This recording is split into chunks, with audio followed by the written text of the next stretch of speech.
Hello everyone, welcome back in my channel. तो आज हम लोग पढ़ेंगे some basic concept of chemistry का लेक्चर 2 है ये, ठीक है। तो इसमें रिलेटिव एटॉमिक मास हमको पढ़ना है। तो रिलेटिव एटॉमिक मास का मतलब होता है कि यहाँ पे हमको कंपेयर करना है एटॉमिक मासेस को, ठीक है। रिलेटिव एटॉमिक मास को कंपेयर करना है हमें। तो इसके लिए हम कुछ बेसिक चीज़ से समझेंगे। मान लीजिए कि एक क्लास में 6 स्टूडेंट है, ठीक है। 6 स्टूडेंट्स हैं एक क्लास में और 6 स्टूडेंट्स का जो वेट है वो डिफरेंट है। पहला का है मान लीजिए 20 kg, दूसरा है 40 kg, थर्ड वन 60 kg का है, फोर्थ स्टूडेंट है 80 kg, फिफ्थ स्टूडेंट है 100 kg एंड जो लास्ट सिक्स्थ वन है वो 120 kg का है, ठीक। तो इसमें जो हम रिलेटिव मास निकालेंगे, रिलेटिव एटॉमिक मास का मतलब समझिएगा, हम इस एग्जांपल के थ्रू आपको समझाना चाह रहे हैं। तो रिलेटिव एटॉमिक मास जिस तरह है उस तरह से जो हम रिलेटिव मास निकालेंगे उसी हिसाब से रिलेटिव एटॉमिक मास हो गया। मतलब कि किसी मास को कंपेयर करना, ठीक है। ये ए है, बी, सी, डी, ई, एफ, ठीक है। तो यहाँ पे देखिए किसी एक मास को, ठीक है, किसी एक के मास को हमको रेफरेंस मानना होगा, ठीक है। तो रेफरेंस किसको मानेंगे? अगर मान लीजिए हम बड़े यूनिट को मानते हैं, मान लीजिए हम सी को अगर रेफरेंस लेते हैं तो ए का इसके रिलेटिव में मास क्या हो जाएगा? तो जो रिलेटिव होता है वो नीचे आ जाएगा 60, और किसका निकाल रहे हैं? ए का निकाल रहे हैं 20। तो इसको हम क्या लिखेंगे? 1/3, यानी जो ए का मास आ जाएगा वो क्या आ जाएगा? 1/3 ऑफ सी हो जाएगा। तो ये कुछ अजीब टाइप से लग रहा है, मतलब फ्रैक्शन वैल्यू में आ रहा है। अगर हम ए को रेफरेंस मान लेंगे तो देखिए क्या होगा। अगर ए को रेफरेंस मानेंगे तो बी का मान लीजिए सी का ही हम रिलेटिव मास निकालेंगे। तो सी का रिलेटिव मास क्या हो जाएगा? रिलेटिव मास क्या हो जाएगा? जो रिलेटिव जिसको रेफरेंस लिए हैं वो डेनोमिनेटर में आएगा, ए को रेफरेंस लिए तो ए नीचे आ गया, और सी का हमको रिलेटिव मास निकालना है ए कंपेरिजन में। तो इसको हम लिख सकते हैं 3, है ना। तो 3 टाइम्स ऑफ ए हो गया। तो यहाँ देखिए, अब इसी तरह से हम अगर बी का निकालें, बी का रिलेटिव मास निकालें, क्या हो जाएगा? 40/20, 2 टाइम ऑफ ए, समझ रहे हैं ना।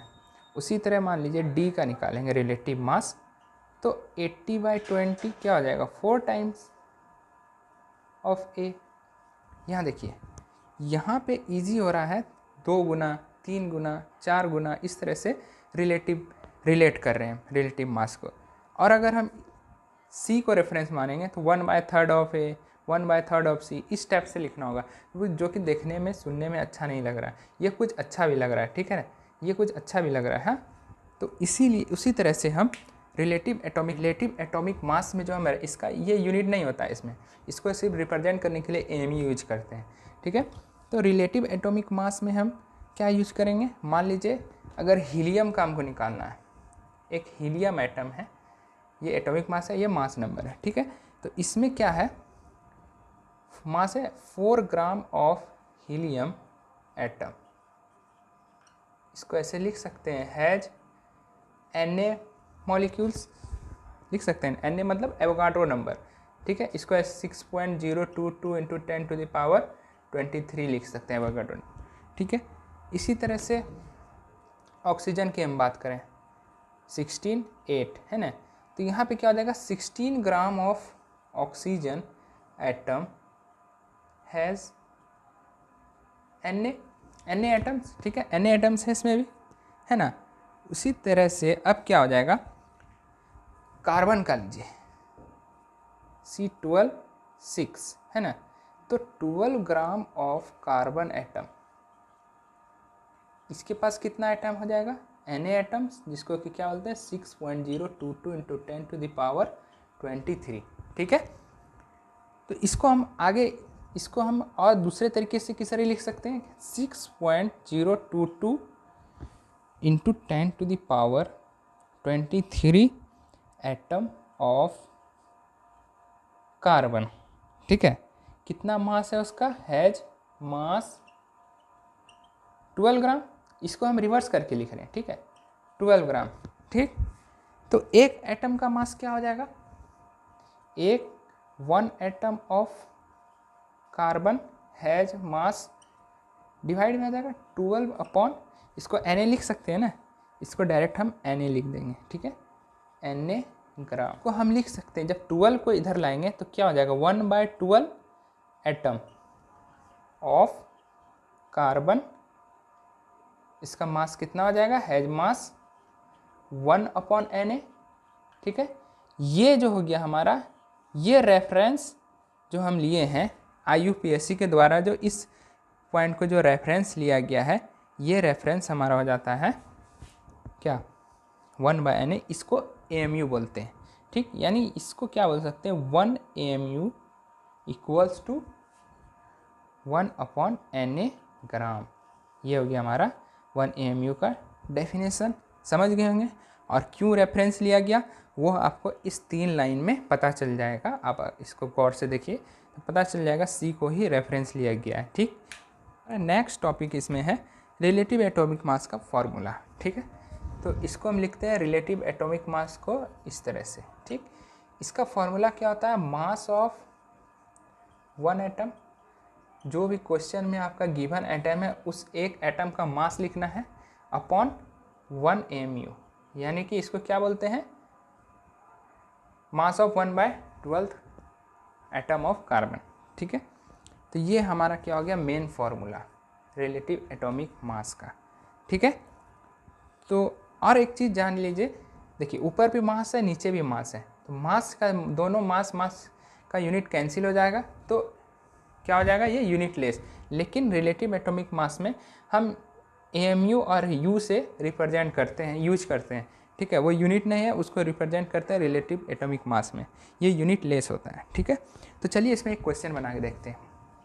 क्वेश्चन में दिया हुआ है हीलियम ही ले लेते हैं, ठीक है। एटॉमिक मास 4 है और एटॉमिक नंबर 2 है, ठीक है। अब क्या इसको सॉल्व करना है, इसका रिलेटिव एटॉमिक मास निकालना है हीलियम का। सबसे पहले क्या है ना, मास ऑफ 1 एटम, तो हीलियम का एक एटम का मास 4 है अपॉन में 1 AMU, ठीक है। तो अभी हम पीछे क्या देखे थे कि किससे, जो नीचे क्या लिखते हैं हम, जिसका कि रिलेटिव, जिससे हम कंपेयर कर रहे हैं, ठीक है।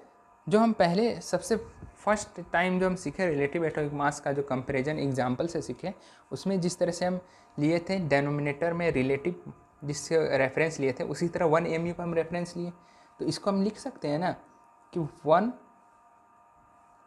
Atom of helium is 4 times heavier than 1 AMU, लिख सकते हैं। जिस तरह से हम स्टार्टिंग में सीखे थे सेम वही है। तो इसको हम डायरेक्ट लिख सकते हैं 4U, और इसको AMU भी लिख सकते हैं। ये यूनिट नहीं है, ये हम रिलेटिव एटॉमिक मास को रिप्रेजेंट करने के लिए लिखते हैं, ठीक। जो डेनोमिनेटर में है वो रेफरेंस है, ठीक है, ये याद रखना आपको। चलिए, तो नेक्स्ट हमारे पास रिलेटिव एटॉमिक मास से रिलेटेड एक क्वेश्चन है कि why IUPAC had chosen 1/12 of 1 atom of C12 as reference, ठीक है। IUPAC ने 1/12 of 1 atom of कार्बन 12 का मास को रेफरेंस क्यों लिया, इसका मतलब होता है 1 AMU। 1 AMU को रेफरेंस क्यों लिया, ठीक है। तो इसका आंसर हम लिखेंगे because by comparing it means 1/12 mass of 1 atom of C12 atom, ठीक है। इसको जब कंपेयर करते हैं हम तो क्या होता है, because by comparing it with 1/12 of 1 atom of C12 it gives integral value, ठीक है। अब इसका मतलब समझेंगे, ठीक है। बिकॉज बाय कंपेयरिंग इट, जो भी क्वेश्चन रिलेटिव एटॉमिक मास में दिया रहेगा, अगर उसको हम 1/12 यानी 1 AMU से कंपेरिजन करते हैं तो तो जो हमें वैल्यू मिलता है वो इंटीजरल वैल्यू मिलता है, इंटीजर के फॉर्म में, ठीक है। हम पहले ही एग्जांपल में देखे थे कि 1/3 टाइम्स, 1/4 टाइम्स इस टाइप से आ रहा था, तो वो कुछ फ्रैक्शनल वैल्यू में अच्छा भी नहीं लग रहा है। अगर 2 टाइम्स आ रहा है, इसको बोलने में भी अच्छा लग रहा है, 3 टाइम्स आ रहा है, ठीक है ना, समझने में भी ईजी है, इसलिए इसको रेफरेंस पॉइंट लिया गया, ठीक है, कि इसको उसके साथ कंपेयर करने पर इंटीजरल वैल्यू आ रहा है, ठीक है, इंटीजर के फॉर्म में आ रहा है, ठीक है। चलिए 1 AMU का जो IUPAC डेफिनेशन था वो तो हम लोग देख लिए, लेकिन अगर 1 AMU का डेफिनेशन को बदल दिया जाए, मीन्स इसका न्यू डेफिनेशन क्या होगा, न्यू डेफिनेशन क्या हो जाएगा इसका 1 AMU का, कब, जब इसको नॉन कॉन्वेंशनल स्केल में, नॉन कॉन्वेंशनल स्केल, ठीक है। इसका मतलब क्या है, जब हम वहाँ पे क्या होगा, कार्बन C12 के वैल्यू को हम चेंज कर रहे हैं, उसके जगह कुछ और मास ले रहे हैं C12 के वैल्यू की जगह, ठीक है, 1/12 की जगह, ठीक। तो इसमें क्या हो जाएगा, हम इसको लिख सकते हैं मास ऑफ, बता रहे हैं कि नॉन कॉन्वेंशनल स्केल क्या है, ठीक है, मास ऑफ 1/x, ठीक है, 1/12 की जगह 1/x ले लिया, जिस तरह x की जगह कोई भी हो सकता है 12 को छोड़ के। तो अगर इस तरह का क्वेश्चन आ जाए तो आप डायरेक्ट समझिएगा कि ये नॉन कॉन्वेंशनल स्केल का क्वेश्चन है, जिसमें कि AMU का डेफिनेशन चेंज हो रहा है, यानी न्यू डेफिनेशन यहाँ पे बन रहा है, ठीक है। तो न्यू डेफिनेशन क्या हो जाएगा, क्या हो रहा है, mass of 1/x of 1 atom of C12 atom, ठीक है, ये हो गया इसका न्यू डेफिनेशन, ठीक। तो इसके लिए हम क्या फॉर्मूला यूज करेंगे, तो इसके लिए हम फॉर्मूला यूज करेंगे, डायरेक्ट यहाँ पे हम लिख देते हैं डेफिनेशन में ही, इक्वल्स टू हो जाएगा, जो भी दिया हुआ x का वैल्यू उसको 1/x लिखेंगे, मल्टीप्लाई कर देंगे 12/Na। ये नॉन कॉन्वेंशनल स्केल पे हम फॉर्मूला यूज करेंगे, जब भी क्वेश्चन में आपको दिया हो रहेगा C12 के जगह कुछ और दिया हो रहेगा x का वैल्यू, ठीक, तो वहाँ पे हम x का वैल्यू पुट कर देंगे, तो मेरा mass of 1 atom of C12 atom आ जाएगा, ठीक है। तो यहाँ से हमारे पास relative atomic mass non conventional scale पर जो फॉर्मूला आएगा, relative atomic mass on non conventional scale के लिए जो फॉर्मूला है वो हम लिख सकते हैं A' equals to A into x/12, ये फॉर्मूला हमको यूज करना है, ठीक है। ये तो हम डेफिनेशन बताए हैं और ये फॉर्मूला है हमारा, ठीक है, ये फॉर्मूला हम पे पुट करेंगे, ये हमारा रिलेटिव एटॉमिक मास किस में है, नॉन कॉन्वेंशनल स्केल पे, ठीक, और ये है रिलेटिव एटॉमिक मास कॉन्वेंशनल स्केल पे, और जो x का वैल्यू रहेगा वो पुट कर देना, तो हमारा relative atomic mass on non conventional scale find out हो जाएगा, ठीक है। तो थैंक यू बच्चों, वीडियो में इसी तरह बने रहें, और चैनल को सब्सक्राइब नहीं किए हैं तो चैनल को सब्सक्राइब करें, ठीक है, थैंक यू।